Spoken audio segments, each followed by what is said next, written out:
आदाब, मेरा नाम डॉक्टर सुवर्चला है। मैं जीवा फर्टिलिटी सेंटर्स में साइंटिफिक डायरेक्टर हूँ। आज हम स्पर्म फ्रीजिंग के बारे में बात करेंगे।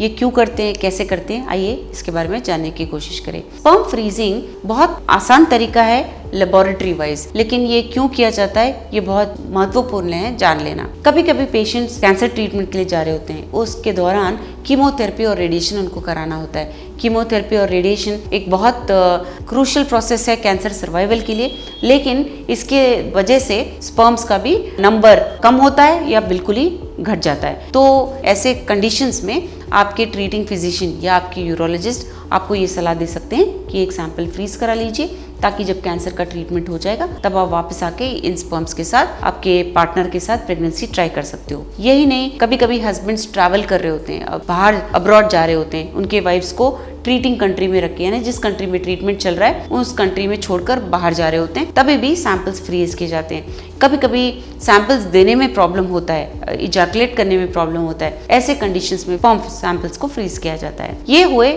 थोड़े मेडिकल कारण।